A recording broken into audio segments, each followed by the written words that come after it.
Oke, kita lanjutkan pembahasan kita mengenai rasa damai yang palsu.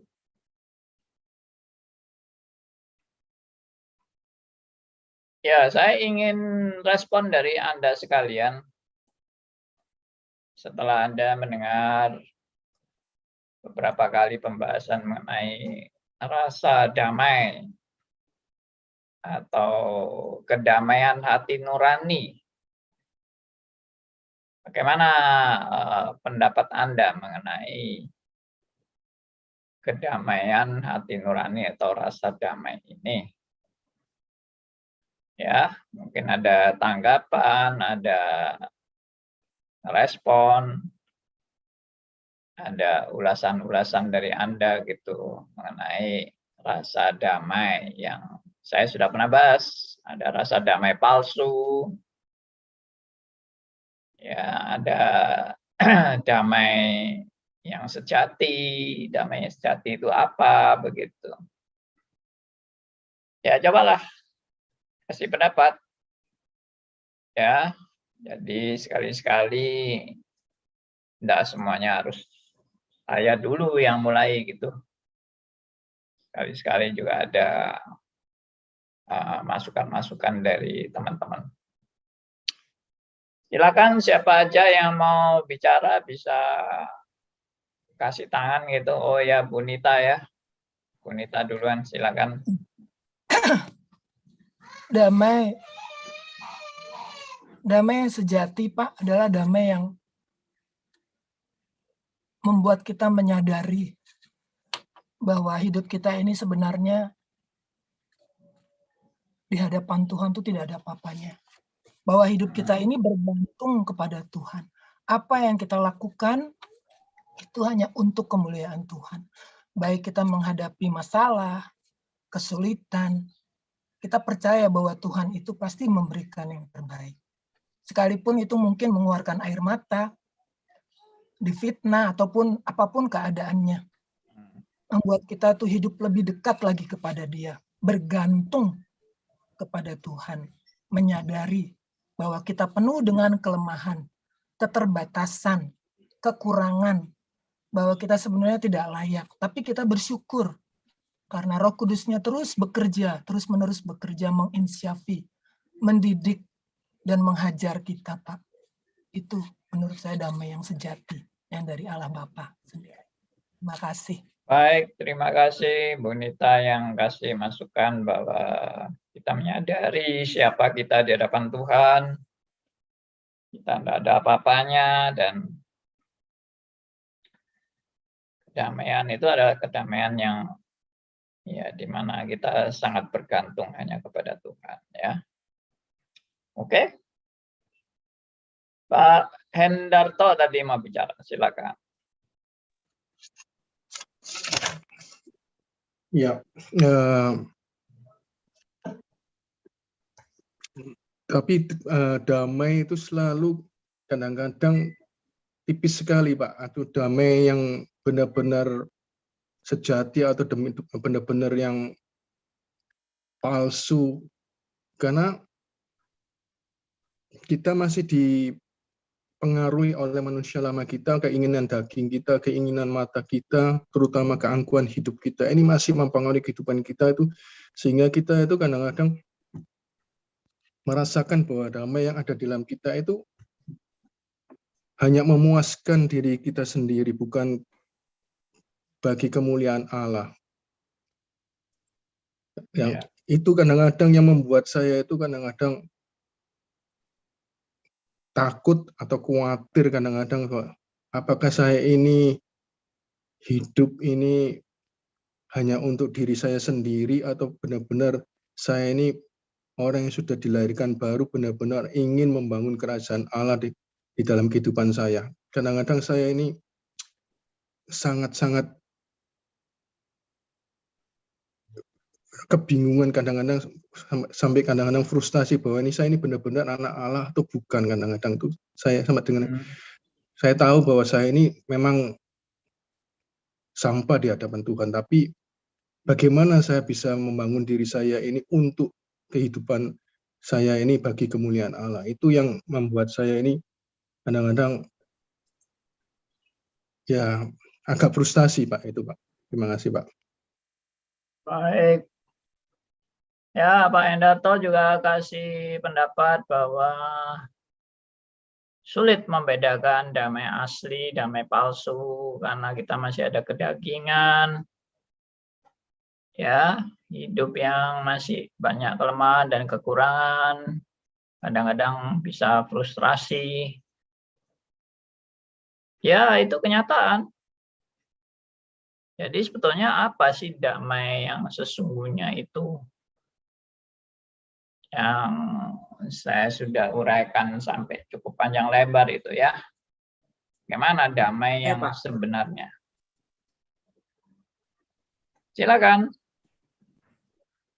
Ya, damai sesungguhnya itu Bu Willy, yaitu ya, damai sesungguhnya itu yaitu kita berdamai dengan Allah. Itu melalui siapa? Yaitu melalui pengorbanan Kristus. Jadi kita kembalikan kembali kepada kehidupan. Jadi tidak bergantung kepada kita punya perasaan yang senang atau ini, tetapi kita selalu melihat bahwa apapun yang saya lakukan itu karena Tuhan yang telah beranugerah terlebih dahulu gitu. Yes. Jadi setiap kali seperti yang kita Pak Hendarto bilang, kita mengalami keinginan daging, keinginan mata dan keangkuhan hidup itu memang nyata. Tapi kita refer kembali bahwa ini tidak membuat saya selamat. Yang membuat saya selamat itu karena Allah yang telah memperdamaikan saya dengan Dia melalui Kristus gitu. Jadi setiap hari kita menghadapi pencobaan dalam ujian, maksudnya kita dituduh, kita maksudnya di drag down dengan kita punya perasaan karena masalah. Ya, kita menyadari bahwa kita sudah berdamai dengan Allah itu bukan karena kita melakukan sesuatu yang hebat atau apapun, atau kita sudah berhasil di dalam hidup kita melakukan A, B, C, D, tetapi sekali lagi kita kembali bahwa kita berdamai dengan Allah semata-mata karena apa yang Kristus sudah lakukan gitu. Dan ini kita lari selalu sebagai objek kita pada waktu kita merasa down atau pada waktu juga kita senang, biarlah ini juga yang selalu mengingatkan kita gitu. Itulah yang menurut saya damai yang sejati gitu. Ya, sangat bagus saksian dari Bu Willy bahwa damai yang sejati itu bukan perasaan senang atau enggak senang, berhasil atau enggak berhasil, ya, taat atau enggak taat, tapi damai yang sejati itu karena kita sudah diperdamaikan dengan Allah. Ya, itulah pembahasan kita selama ini. Jadi itu bukan karya kita itu. Kita sudah diperdamaikan dengan Allah itu bukan karya kita. Itu karya Allah. Tapi karya Allah itu memang tidak lalu membuat kita itu manusia lama kita itu lenyap, enggak. Apakah kalau begitu Allah itu kerja setengah-setengah? Juga tidak. Allah bekerja dengan sempurna. Dan Allah sudah menebus saudara dan saya dengan sempurna. Allah sudah membayar lunas segala hutang saudara dan saya. Tapi kenapa kok masih ada manusia lama? Kenapa masih ada egois? Kenapa masih ada kedagingan? Kenapa masih ada kesombongan? Kenapa ada kemunafikan? Dan segala macam manusia lama kita masih nempel. Kenapa? Kenapa Tuhan tidak mau menuntaskan sampai bersih total? Ya, jawabannya adalah karena Tuhan mau membentuk saudara dan saya melalui proses bagaimana kita belajar bergantung kepada Tuhan di dalam jatuh bangunnya kita. Belajar bersandar pada kuasa Allah di dalam kita menghadapi kelemahan-kelemahan kedagingan kita. Itu yang Tuhan mau. Jadi Tuhan bukan lalu membuat Anda langsung jadi malaikat. Ya, kalau Anda semua langsung jadi malaikat gitu, ya sudah, nggak ada proses lagi. Selesai. finish. Ya, yang Tuhan mau justru Anda masih jatuh bangun, itu yang Tuhan mau. Anda masih diproses, itu yang Tuhan mau. Anda masih perlu sadar kita ini bukan apa-apa, itu yang Tuhan mau. Anda dan saya itu bukan apa-apa.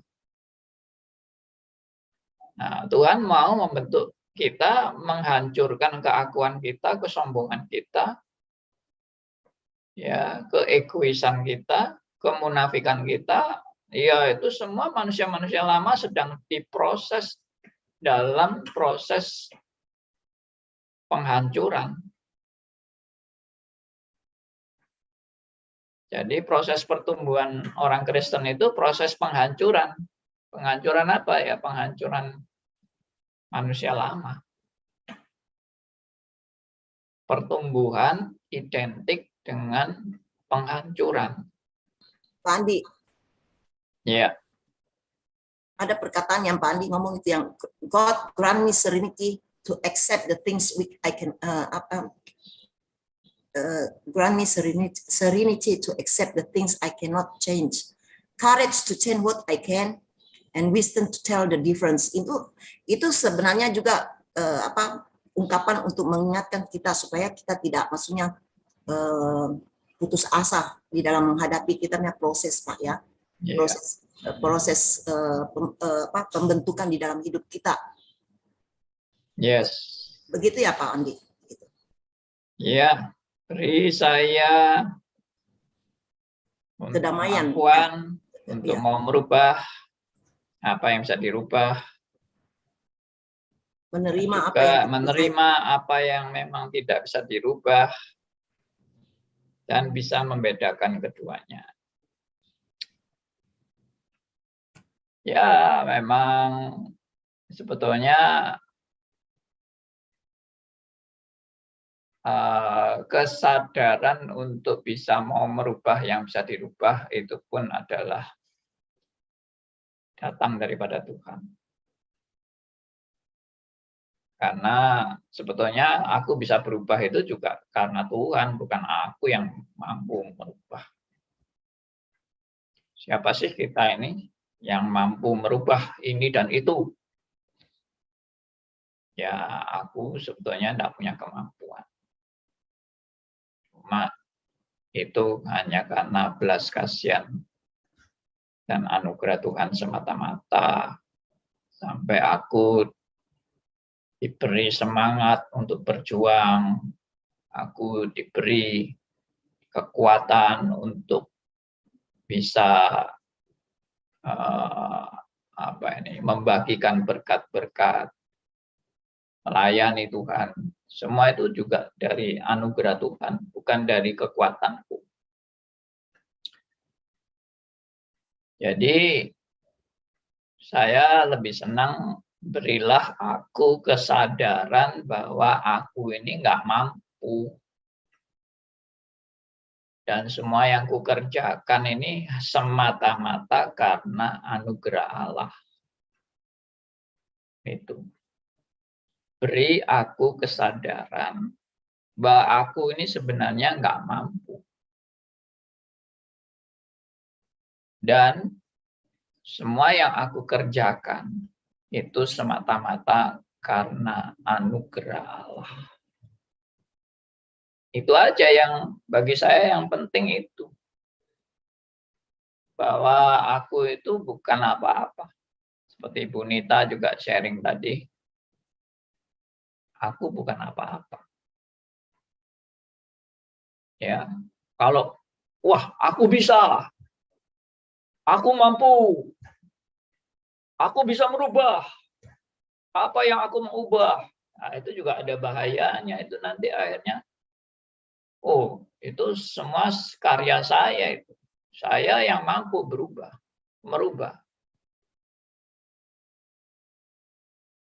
Lalu kalau saya tidak mampu berubah, baru minta tolong Tuhan.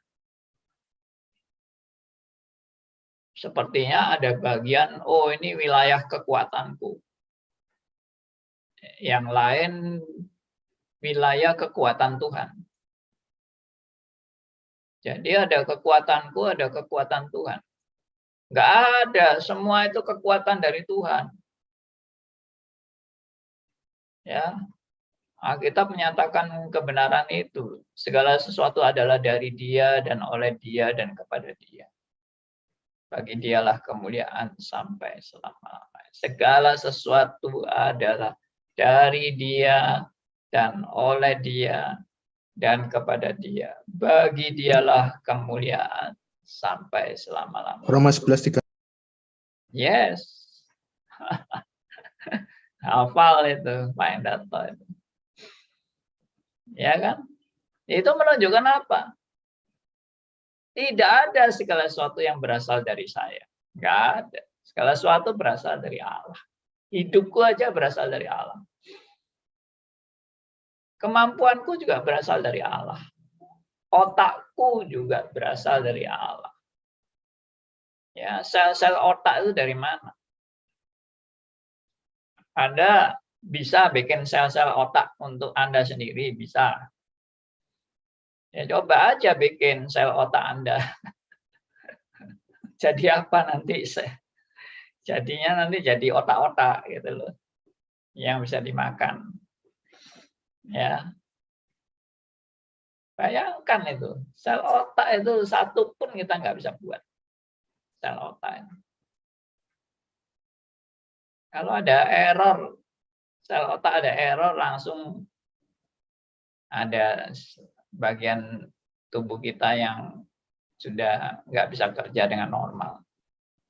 Karena sel otak kita error.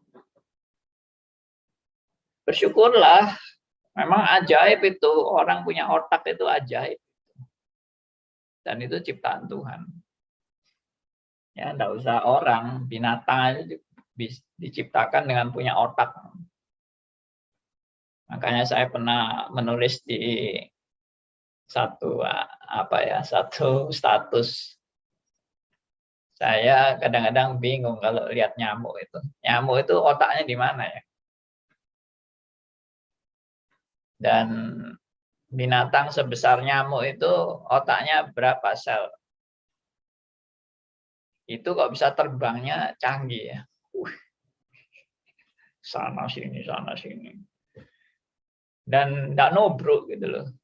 Dia terbang tidak nubruk sana, nubruk sini. Enggak. Terbangnya dengan hebat. Nyamuk itu. Ya, tinggal kita habis dia. Tapi dia bisa terbang, luar biasa. Ya. Apalagi otak manusia. Waduh. Sudah amat sangat kompleks dan luar biasa. Itu dari mana itu? Ya dari Tuhan lah. Kita bisa apa memang? Ya, itu pelajaran yang kita bisa ambil dari ya bagaimana kita menyadari diri kita ini sebenarnya bukan apa-apa. Oke, ada yang lain? Silakan. Pagi Pak Andi. Pak. Oh iya, Mr. Theodore. Iya Pak, begini Pak, mirip-mirip dengan yang lain Pak. Damai sejati itu memang bisa mengatakan di luar Kristus tidak ada damai sejati. Karena tidak ada yang bisa memisahkan kita dengan Kristus. Tapi mungkin secara perkataan manusia itu kan sebatas, Bapak tadi bilang otak ya Pak ya. Seperti juga dibilang bangsa ini memuliakan aku dengan bibirnya, tapi hatinya jauh daripadaku. Nah itu jadi satu perenungan juga sih Pak ya. Ya, bagaimana firman itu mengakar, bertumbuh dan berbuah gitu Pak. Ya itu aja Pak, makasih Pak. Terima kasih buat masukannya. Damai karena kita berakar, bertumbuh dan berbuah. Damai karena kita hidup bersama dengan Tuhan. Ya, kalau kita mau berakar, berbuah, Pak, kalau tidak ada satu dasar yang benar terlebih dahulu, bahwa Allah yang memperdamaikan kita, bagaimana kita bisa berakar? Iya, betul. Dengan berbuah, Pak. Jadi dasarnya memang posisinya kita selalu harus kembali melihat bahwa itu yang maksudnya bukan kita yang berdamai sama Allah, tapi Allah yang telah mendamaikan dirinya dengan kita melalui Kristus Ya. terlebih dahulu gitu. Allah yang bentar. Allah yang mendamaikan. Pada waktu kita masih berdosa, Allah telah mendamaikan kita dengan Allah yang mendamaikan Kristus kita dengan Allah. Maksudnya Kristus telah mendamaikan kita dengan Allah gitu pada waktu Iya. kita masih berdosa gitu. Bukan mendamaikan Allah dengan kita. Oke. Pak Aryo, mau bicara? Silakan. Ya itu Pak, kesulitan untuk bisa sadar bahwa kita ini lemah, kita ini ditolong hanya oleh pertolongan Roh Kudus saja. Itu sulit sekali diterima untuk orang yang makin besar. Makin besar sulit sekali. Dia lebih percaya aku bisa. Ya. Dan orang kecil, buat orang kecil itu otomatis aku lemah. Aku perlu pertolongan Tuhan. Remote-nya hanya itu seperti Saulus pada waktu Saulus masih hebat, sulit dia menerima itu. Pada waktu Saulus sudah dijamah oleh Tuhan menjadi Paulus, ya dia mengerti dari kata-katanya itu bahwa dosanya makin lama makin besar, makin dia makin menjadi orang hebat, makin aku orang yang paling berusaha di seluruh dunia. Ya. Jadi paradoks. Jadi yang penting itu jamahan dari Tuhan. Kalau tidak dijamah Tuhan alias tidak dicelikkan mata rohaninya, Lahir baru. masih buta rohani ya selalu merasa aku. Tapi orang yang sudah dijamah oleh Tuhan, sudah dicelikkan mata rohaninya, sudah ditebus oleh darah Kristus dan dicelikkan mata rohaninya, dia sadar aku bukan apa-apa. Tanpa Tuhan aku juga tidak bisa berbuat apa-apa. Ya, aku orang yang sama sekali tidak layak di hadapan Allah. Karena itulah Kristus mau mati bagiku. Karena aku tidak layak, itulah Allah mau memberikan anugerahnya, yaitu anaknya yang tunggal bagiku. Ya, jadi sama sekali nggak layak.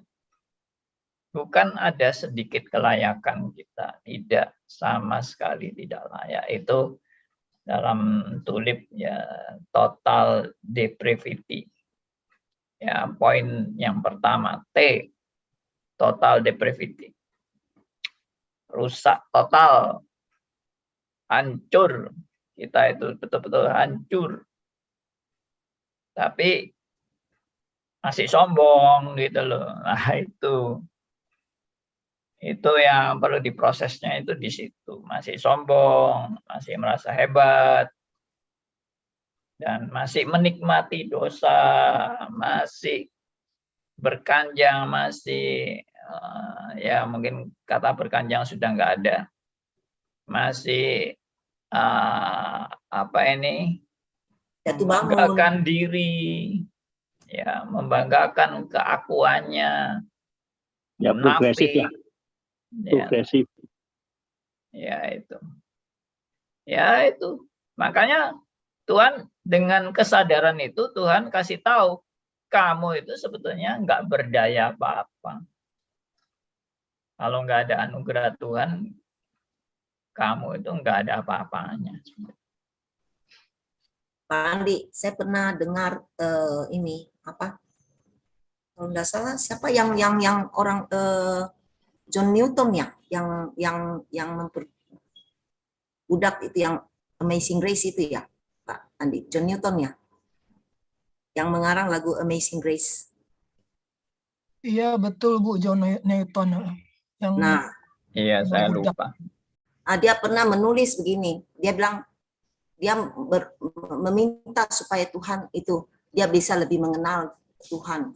Tapi yang dia dapatkan malah Tuhan hancurkan semua keakuannya dengan itu. Dia pikir dengan meminta kepada Tuhan untuk kenal Tuhan, semuanya itu akan fine-fine aja. Tapi justru dia mengalami banyak pencobaan, banyak ini, sehingga dia berteriak kepada Tuhan, Tuhan maukah Engkau memusnahkan cacing seperti saya ini? Lantas Tuhan menjawab dia bahwa dengan cara inilah aku membentuk kamu seperti yang kau inginkan gitu. Sebab kalau Tuhan bentuk kita mungkin dengan cara yang enak-enak, kita tidak akan mengerti siapa kita sebenarnya gitu. Jadi ini satu lagu yang dia tulis untuk menyatakan bagaimana pergumulan di dalam proses pembentukan di dalam hidupnya oleh Tuhan gitu. Ini sharing saya saja, Pak. Ya. John Newton. Ya, Pak. Ada memang lagunya itu, cuma saya kurang tahu apa judulnya. Amazing Grace kan? Ya, Amazing Grace, tapi ada satu lagi lagu, Pak, yang dia Amazing Grace itu kan dia menyatakan betapa Tuhan sudah menyelamatkan dia. Nah, setelah dia selamat, dia kan mengalami kehidupan yang kerinduan yang haus untuk lebih mengenal Tuhan. Nah, jadi dalam lagu itu dia bilang, I ask the Lord that I may grow in grace, maksudnya lebih bertumbuh mengenal dia.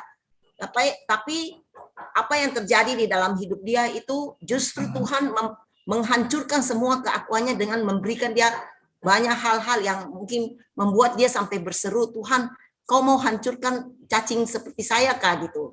Dan Tuhan menjawab, nah dengan cara inilah saya menjawab doa untuk orang yang mau bertumbuh di dalam kasih karunia gitu. Itu sekilas dia punya kata-kata demikian, Pak gitu.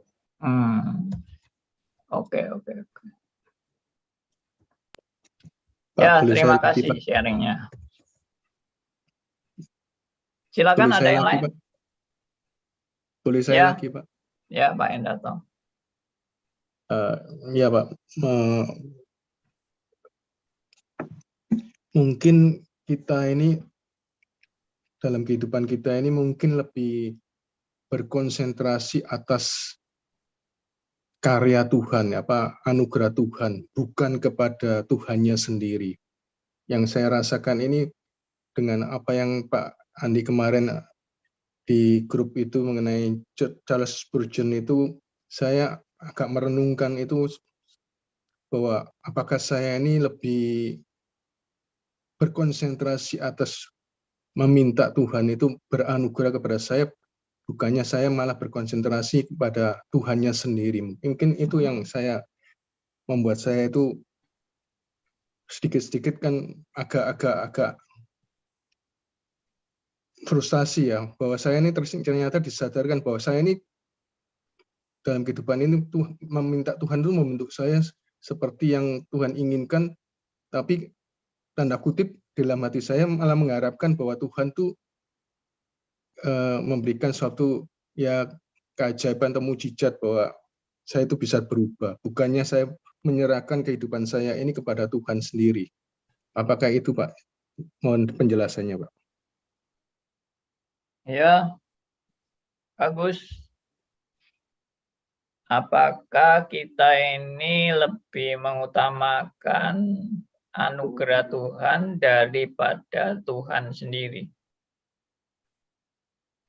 Oh, itu bagus itu. Jadi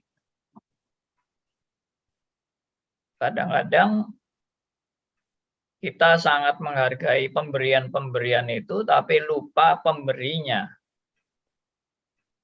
Ya, lupa kepada pemberinya. Kita begitu kagum dengan pemberiannya, tapi lupa pada pemberinya.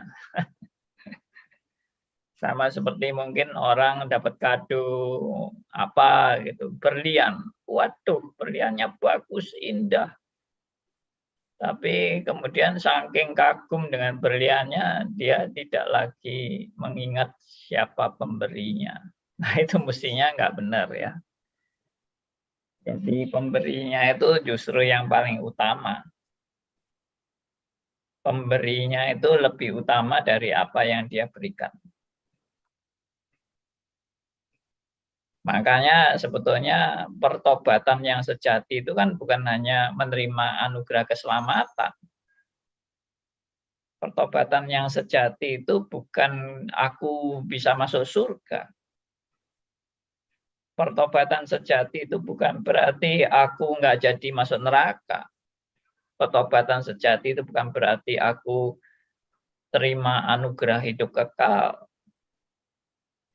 Bukan itu poinnya. Pertobatan yang sejati itu adalah saya kembali kepada Allah yang benar.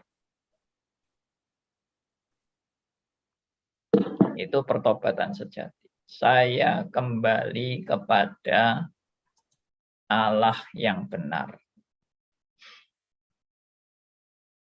Makanya saya kan juga pernah masukkan di Facebook itu. Banyak orang yang, "Ore aku selamat, aku masuk surga. Ore aku selamat, aku tidak jadi masuk neraka. Ore aku selamat, aku sudah ditebus oleh darah Yesus yang mahal." Tapi motivasinya itu masih ego. Karena aku dapat hadiah, aku dapat keselamatan, aku dapat anugerah, aku semua. Lupa bahwa sebetulnya hal yang terpenting adalah ya ini topik kita. Aku sudah diperdamaikan dengan Allah yang sejati. Pada saat aku sudah diperdamaikan dengan Allah yang sejati, aku baru sadar siapa aku di hadapan Allah. Itu. Aku baru sadar siapa aku di hadapan Allah. Bahwa aku adalah ciptaannya. Bahwa aku adalah hambanya. Bahwa aku adalah orang tebusannya. Maka sudah selayaknya lah aku sebagai orang-orang yang ditebus. Aku orang-orang yang sudah menjadi hambanya, menjadi anaknya. Selayaknya lah aku mempersembahkan hidupku untuk dipakai oleh Tuhan bagi kemuliaannya. Itu sudah seharusnya. Seharusnya hidupku dipersembahkan bagi kemuliaan Tuhan. Jadi bukan, ore aku masuk surga, ore aku hidup enak, aku nggak jadi dihukum di neraka, ore aku sekarang sudah mengalami anugerahnya yang luar biasa. Habis itu mau apa? Habis itu ya hanya hidup untuk menikmati kesenangan bagi diri sendiri. Nah, itu yang nggak benar. Tuhan menyelamatkan saudara dan saya bukan untuk saudara dan saya mengagumi anugerah keselamatan lalu melupakan Tuhan. Lalu hidup hanya untuk menyuburkan keegoisan dan untuk kenikmatan diri, menikmati surga untuk kenikmatan diri. No. Aku diselamatkan supaya hidupku boleh dipakai bagi kemuliaan nama Tuhan. Hidupku bukan untuk aku lagi, tapi hidupku adalah untuk Tuhan. Tidak ada seorang pun yang hidup untuk dirinya sendiri. Tidak ada seorang pun yang mati untuk dirinya sendiri. Kalau dia hidup untuk Tuhan. Kalau dia mati untuk Tuhan. Karena itulah Kristus sudah mati dan bangkit kembali supaya ia menjadi Tuhan baik atas orang-orang hidup maupun atas orang-orang mati. Itulah Saudara sudah dibeli, harganya telah lunas dibayar. Dan kamu bukan milik kamu sendiri. Karena kamu sudah dibeli. Kamu milik Allah. Karena itu muliakanlah Allah dengan seluruh hidupmu. Itu yang betul. Kamu sudah dibeli. Harganya lunas dibayar. Karena itu hidupmu tidak untuk dirimu lagi. Kalau nggak sadar-sadar ini tetap nggak ngerti orang jadi orang Kristen itu apa, nggak ngerti. Dipikir jadi orang Kristen itu pokoknya masuk surga. Ya, jadi orang Kristen itu nggak masuk neraka, masuk surga. Hidup senang terus, berbahagia terus. Ya, tanpa sadar itu sudah masuk dalam kenikmatan yang menyesatkan, yaitu hidup hanya untuk bersenang-senang bagi diri sendiri. Salah besar. Ya maaf ya, saya kalau seringkali ngomong salah besar, saya dikritik sama teman saya. Ngomong salah besar itu nggak enak loh. Orang yang mendengarkan itu nggak enak kalau dia ngomongin salah besar. Nah, kalau enggak salah besar apa? Salah kecil. Ya itu salah kecil, enggak apa-apa. Kamu enggak mengenal Allah yang benar pun juga enggak apa-apa. Itu hanya salah kecil. Ya, Anda hidup untuk diri sendiri itu juga salah kecil, enggak masalah itu. Ya enggak apa-apa lah hidup untuk diri sendiri. Tapi kadang-kadang juga boleh ingat hidup untuk Allah. Ya, itu enggak salah besar kok, salah kecil. Ya, saya kenapa mengatakan salah besar? Karena ini amat sangat penting dan amat sangat urgen, amat sangat krusial. Nah, kalau Anda mengabaikan pengenalan akan Allah, Anda mengabaikan hidup Anda untuk apa tujuannya, Anda abaikan itu, itu bukan salah kecil, itu salah besar. Ya toh, Anda mengabaikan ajaran-ajaran tentang keselamatan, itu bukan salah kecil, salah besar. Tapi nanti terus ada yang ngeritik. Lama-lama kita frustrasi, Pak. Sikit-sikit salah besar, sikit-sikit salah besar. Tuh, bukan supaya Anda frustrasi, tapi supaya justru Anda mengalami kebahagiaan yang sejati. Kalau Anda berdamai dengan Allah yang sejati, bukankah Anda mengalami kedamaian yang sejati, kebahagiaan yang sejati, karena Anda sudah berdamai dengan Allah. Bukankah Anda, kalau Anda sadar Anda itu hambanya Tuhan, dan Anda sebagai hamba Tuhan, Anda hidup bagi Tuhan. Bukankah itu kebahagiaan yang sejati pada saat Anda sadar hidupku bukan untuk aku lagi, tapi hidupku adalah untuk Tuhanku. Bukankah itu kebahagiaan yang sejati? Atau malah Anda duka cita. Aduh, hidupku kok untuk Tuhan. Hidupku kok tidak untuk diriku sendiri. Aku sedih karena hidupku tidak untuk diriku. Hidupku hanya untuk Tuhan. Aku jadi sedih. Itu error. Ya, otak Anda berarti error. Ya, otak Anda kalau sudah dipulihkan di dalam Tuhan, Anda hidup bagi Tuhan itu kebahagiaan yang luar biasa. Bukan kesedihan. Ada orang menikah, ya kan? Waktu menikah, dia meninggalkan orang tuanya, calon istri ini meninggalkan orang tuanya, lalu dia menjadi istri sang suami. Waktu dia menyerahkan diri kepada sang suami, kira-kira sang calon istri yang menyerahkan diri kepada sang suami ini rasa bahagia atau rasa sedih. Ya kalau meninggalkan orang tua ya sedih mungkin ya. Tapi kalau terus dia menyerahkan dirinya kepada suaminya dengan rasa sedih, itu error, itu pernikahannya error itu berarti. Kamu itu berarti nggak percaya sama suamimu kok meninggal. Kalau kamu menyerahkan diri pada suamimu, lalu kamu malah sedih. Ya toh? Betul nggak? Ya jangan kawin lah kalau kayak gitu. Itu kan kawin paksa itu. Aku menyerahkan hidupku kepadamu dengan rasa sedih hati.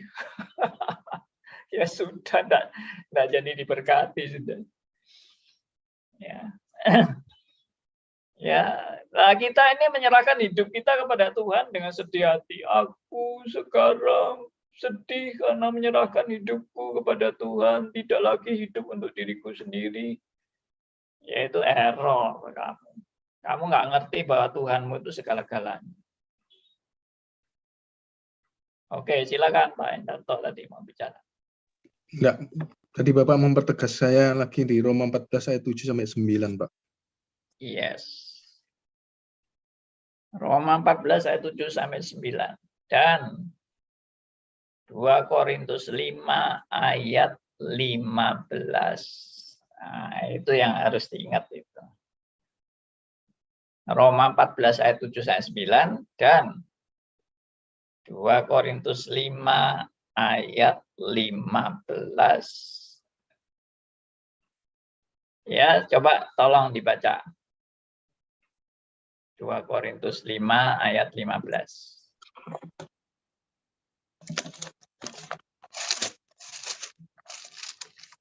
2 Korintus 5 ayat 15. Dan Kristus telah mati untuk semua orang, supaya mereka yang hidup tidak lagi hidup untuk dirinya sendiri, tetapi untuk Dia yang telah mati dan telah dibangkitkan untuk mereka. Ya, ini ayat-ayat yang tidak boleh dilupakan oleh setiap orang percaya. Ya, untuk saudara dan saya.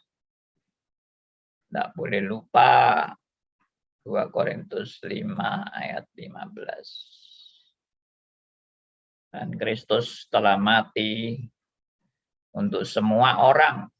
Ini tentunya semua orang ini adalah semua orang pilihan.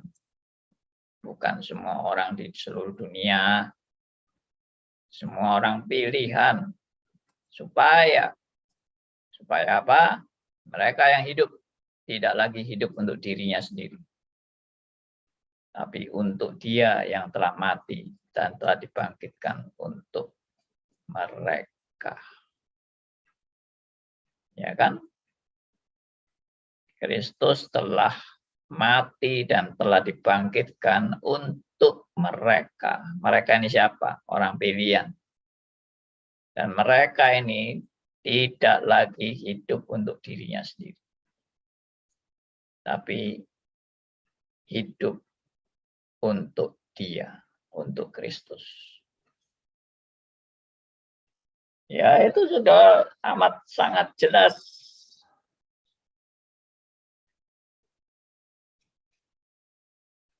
Ya, kita bersyukur karena sudah diperdamaikan dengan Allah. Itulah damai yang sejati. Bukan damai semu. Tapi damai sejati ini bukan berarti hidup lancar, hidup enak, hidup gampang, hidup diberkati kekayaan, usaha laris, ya usaha berhasil, ya sehat walafiat, tidak ada penyakit, tidak ada masalah, tidak ada problema, enggak. Hidup kita boleh ada masalah, boleh ada problema, boleh ada sakit penyakit, boleh ada musibah, boleh ada malapetaka, bahkan boleh ada kematian.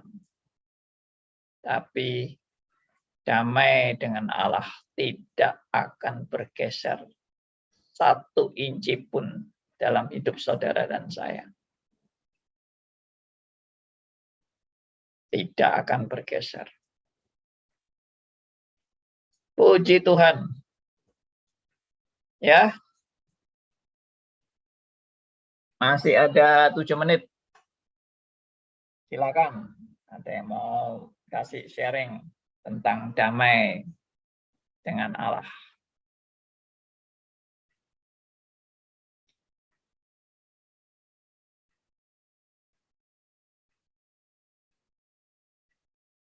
Jadi dengan kata lain,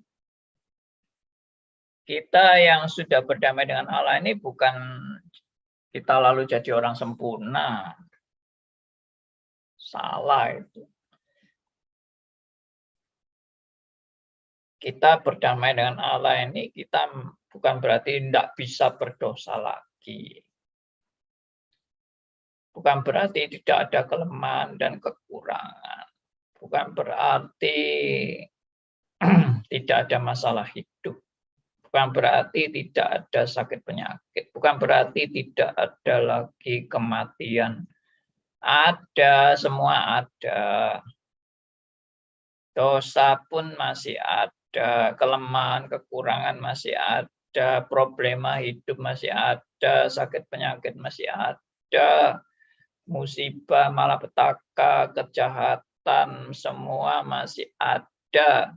Tapi semua itu tidak ada yang menggeser kita dari kasih Allah. Tidak ada yang menggeser kita dari perdamaian dengan Allah. Kenapa? Karena sudah sempurna. Karya Allah menebus saudara dan saya melalui karya Kristus di kayu salib sudah diselesaikan dengan sempurna. Kematian pun tidak akan melenyapkan kasih Allah yang sudah memperdamaikan kita dengan Allah yang sejati. Justru kematian itu membuat semua itu genap. Karena saya akan berjumpa dengan Allah muka dengan muka. Ya. Makanya mari kita siap menyambut kematian kita masing-masing. Ini mungkin kata-kata aneh yang saudara tidak pernah dengar dari seorang hamba Tuhan yang malah mengajak Anda untuk siap menghadapi kematian dengan sukacita. Andi, bukan ini renewing our mind to transform our heart ya. Renewing our mind to transform our heart. Yes. Baru kita punya pemikiran untuk membentuk hati kita untuk siap untuk semuanya gitu. Iya. Harus. Mari kita siap menyambut kematian kita dengan sukacita. Bukan lalu bunuh diri loh ya. Nanti diajari Pak Andi Halim menyambut kematian dengan sukacita. Ayo bunuh diri semua. Nanti saya jadi David Kores. Ya, pernah dengar David Kores? Itu pemimpin bidat yang mengajak umatnya bunuh diri bersama dengan minum sianida. Perjamuan kudus isinya sianida. Ratusan orang jemaatnya mati bersama. Ini benar-benar kacau. Itu ya itu karena dia sudah ditangkap polisi itu waktu itu sudah dikepung. Ya apa ini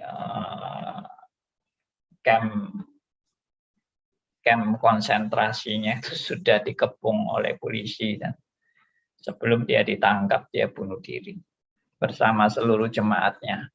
Diajak bunuh diri semua. David Kores. Oke. Jadi hari ini banyak diskusi semua. Ya. Siapa yang belum giliran? Pak Sugianto belum bicara, Pak Liman belum bicara, Deviana juga belum. Bagaimana? Ada yang mau dibagikan? Pak Sugianto? Deviana? Oke, Pak. Pak Liman, silakan. Kalau menurut saya sederhana kebahagiaan itu, Pak. Karena dengan belajar teologi reform ini, memang kita sudah bahagia, Pak. Teologi reform. Karena semua ada dalam kedaulatan Allah, dan semua adalah satu kontrol Allah, tidak ada satupun luput dari Allah. Ya susah atau senang, ya semuanya dari Tuhan, Pak. Jadi kita terima apa ada dari Tuhan, dikasih senang, ya, dikasih susah, ya. Terima apa adanya, yakin bahwa Tuhan dekat pada kita. Itu aja, Pak, kebahagiaan, Pak. Amin. Kalau Kita saya, Pak, berbahagia karena kita sudah reform. Ya, Deviana silakan. kalau kita sudah diperdamaikan dengan Allah, kita otomatis kita akan menuruti semua perintah Allah dengan sukarela, dengan hati yang penuh sukacita tanpa merasa tertekan. Jadi semuanya itu kita mau menyenangkan hati Tuhan, bukan untuk diri kita dipuji atau di apa. Pokoknya enggak minta pujian untuk diri sendiri. Itu yang saya tangkap. Terima kasih. Puji Tuhan. Kalau sudah di dalam Tuhan, ya akan mengikuti perintah-perintah Tuhan dengan sukacita. Ya, menyerahkan hidup bagi Tuhan juga dengan sukacita. Ya, seperti tadi saya gambarkan seorang istri yang menyerahkan hidupnya pada suaminya, ya bukan dengan sedih hati dong, tapi dengan sukacita. Anda dan saya kan mempelai perempuan, Kristus mempelai laki-laki. Kan ceritanya pertemuan kita dengan Kristus itu kan seperti mempelai perempuan ketemu mempelai laki-laki, ya masa berduka cita, masa sedih, ya enggak lah.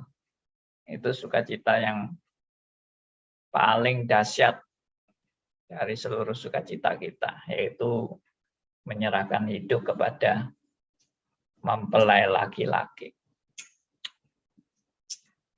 Oke, demikian teman-teman, sudah Andi, saatnya jam saya mau 10. tanya, betulkah ini Silakan, Bu Willy. Saya mau tanya, betulkah ini statement? Ada orang pernah ngomong begitu, Pak. Ada dua macam orang, yang satu orang yang berdosa ini yang memang nakal sekali, yang satu ya tidak amat-amat nakal lah. Jadi orang yang nakal ini sepanjang hidupnya dia juga terus dirotangi gitu, banyak yang itu mengalaminya susah payah untuk maksudnya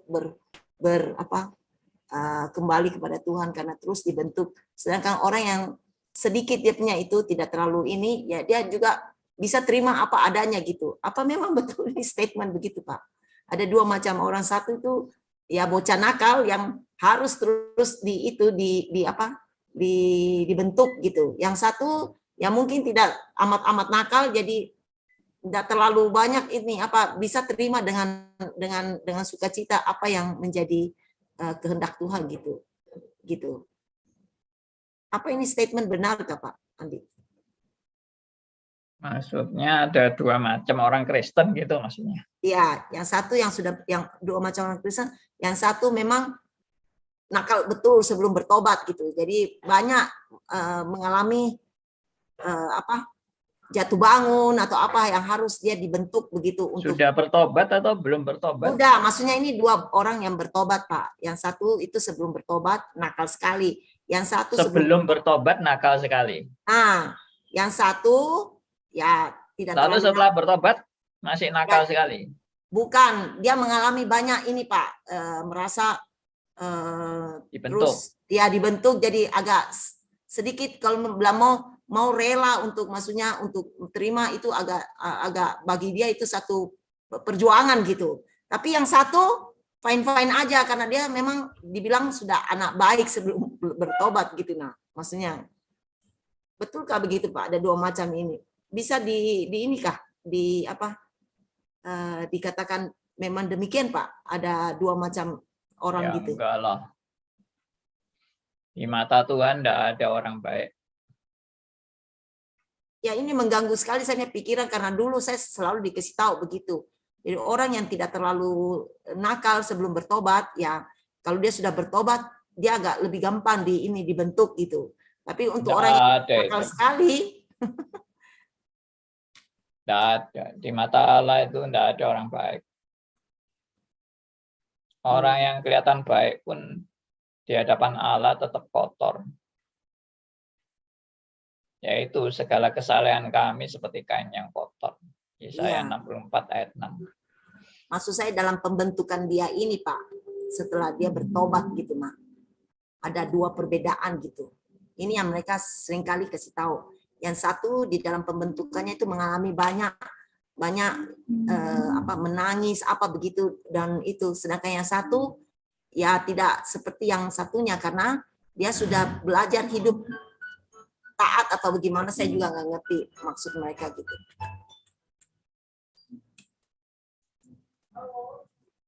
Ya, Pak, dia tadi belajar Yesaya berapa, hidup Pak? taat tuh juga dapat kekuatan dari mana? Dia belajar hidup taat. Kalau dia merasa dia taat dari kemampuan dia sendiri, ya justru itu ketaatan yang ketaatan yang berasal dari kekuatan diri sendiri. Itu bukan ketaatan, itu ketaatan palsu. Jadi ini bukan pemikiran reform ya, kalau mereka menyatakan begitu ya Pak ya. Bahwa ada dua macam orang pembentukannya demikian. Itu bukan pemikiran reform ya Pak Andi. Tidak ada pembentukan manusia itu semua penghancuran keakuan. Dan tanpa karya Roh Kudus, tidak mungkin orang mampu menghancurkan diri sendiri. Nggak mungkin. Semua orang tuh punya keakuan yang harus dihancurkan. Biarpun orang yang kelihatannya saleh, jangan dipikir orang yang kelihatan saleh itu tidak punya keakuan. Ya tetap punya keakuan. Ya kan? Kita semua punya keakuan, termasuk saya juga punya keakuan. Ya Tuhan mau keakuan kita dihancurkan. Baik orang yang kelihatan saleh maupun yang tidak saleh, semuanya keakuannya dihancurkan. Nah itu tidak ada orang yang, oh saya sudah tidak perlu dibentuk Tuhan lagi karena aku sudah dari dulu saleh. Iya itu bukan saleh, itu salah itu. Kamu Sombong itu, salah. Pak. Ya Pak Hendarto apa? Sombong itu, Pak. Sombong. Menyombongkan kesalehannya. Ya kan? Ya makanya ini saya bingung Pak, karena saya rasa ini bukan lagi pemikiran reform kalau demikian. Ya namanya dulu kita tidak ikut reform punya ini, jadi tidak ngerti. Makanya saya ingat saya tanyakan ke Pak Andi karena dulu kita selalu dikasih ini dua pemikiran.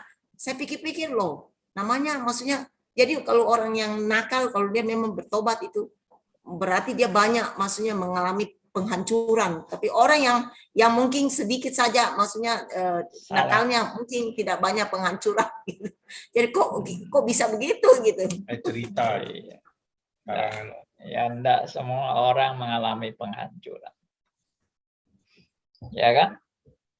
Ya. Pak Andi, saya mau tanya Pak. Pertanyaan ya, saya Diana. justru kebalikan dengan Bu Kwili.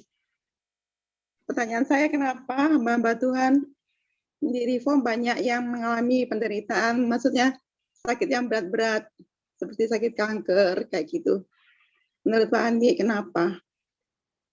Apa itu juga masuk dalam pembentukan proses penyucian ya Pak? Kanker kabeh. Ya semua itu pasti proses penyucian. Mana ada orang nggak ada proses penyucian? Baik yang kena kanker, baik yang tidak kena kanker, juga masuk dalam proses penyucian. Jadi kalau Deviana bilang, wah kok banyak hamba Tuhan reform mengalami apa ini kanker, Ya. apakah itu proses penghancuran? Yang nggak mengalami kanker juga mengalami proses penghancuran. Semua mengalami proses penghancuran. Ya, baik yang kanker maupun tidak kanker, semua mengalami. Kalau itu anak Tuhan sejati. Kecuali hamba Tuhan palsu.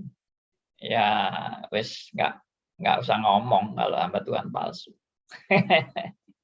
Cuma ada kankernya dua, Pak. Satu jasmani, satu rohani. Kantong kering.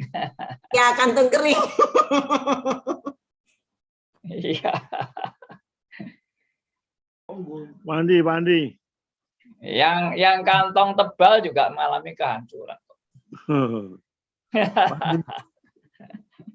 Oke, Pak Diman, kenapa? Penghancuran itu kadang-kadang ya bingung, Pak ya.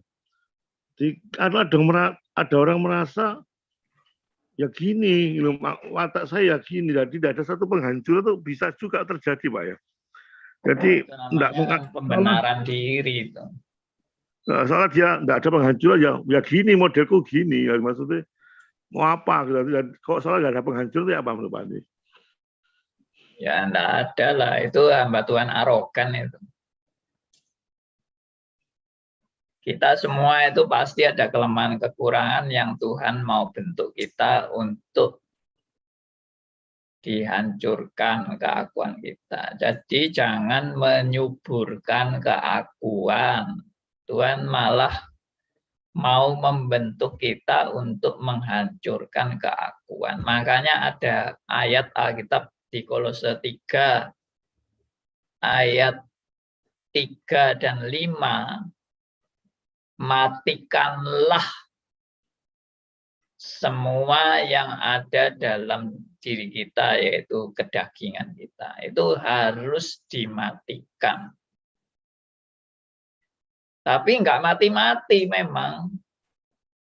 Kedagingan kita itu enggak mati-mati, karena itu proses penghancuran keakuan dan kedagingan ini enggak pernah selesai seumur hidup. Dan itu adalah proses, dan itu adalah perintah Tuhan untuk kita juga siap masuk dalam proses penghancuran. Jadi kalau ada hamba Tuhan yang selalu membenarkan dirinya dan tidak mau masuk proses penghancuran, ya menurut saya ya sebetulnya kamu itu sudah dihancurkan Tuhan, cuma kamu nggak kerosok gitu aja. Kalau kamu anak Tuhan sejati loh, pasti kamu dihancurkan. Tapi kalau kamu merasa kamu tidak dihancurkan, yaitu kamu merasa padahal Tuhan sudah menghancurkan kamu, cuma tidak merasa. Tapi saya yakin jujur, kalau dia mau jujur di hadapan Tuhan, dia pasti sadar dia sedang dihancurkan Tuhan. Ini kalau hamba Tuhan sejati. Kalau hamba Tuhan palsu, tidak usah ngomong. Kalau hamba Tuhan sejati, pasti Tuhan menghancurkan. Cuma mungkin gara-gara manusia masih ada keakuan dan kesombongan, dia tidak ngaku kalau dihancurkan. Ya toh? Oke, kita sudah cukup banyak melewati waktu. Sudah jam 10 lewat 12 menit. Kita bersyukur untuk anugerahnya. Mari kita tutup dalam doa. Saya minta Mas Theodor bisa tutup dalam doa. Masih standby atau sudah? Ya Pak, Pandi. Ya, silakan. Maaf Pak, saya tadi lagi baca grup WA Pak. Oh iya, Anda beri doa penutup ya? Iya, iya Pak. Mari kita bersatu dalam doa. Bapa di dalam sorga, biarlah damai-Mu turun dan memenuhi setiap kami. Tuhan juga menolong kami untuk kami semakin mengenal Engkau. Ya. Dan biarlah kami juga dimampukan Tuhan untuk hidup bagi Tuhan. Ya. Dan Tuhan menyertai proses pembentukan daripada Tuhan dalam kemajuan iman. Kami mempermuliakan Allah. Kami serahkan Bapak Andi Halim dan RMC ke depannya. Tuhan juga menolong dalam setiap pergumulan. Ya. Engkau hadir dan biarlah kami juga boleh semakin disegarkan, dipuaskan, dibawa kepada seluruh kebenaran. Kami Ya. serahkan waktu di depan ini ya Tuhan. Dalam nama Tuhan Yesus kami berdoa. Amin. Amin.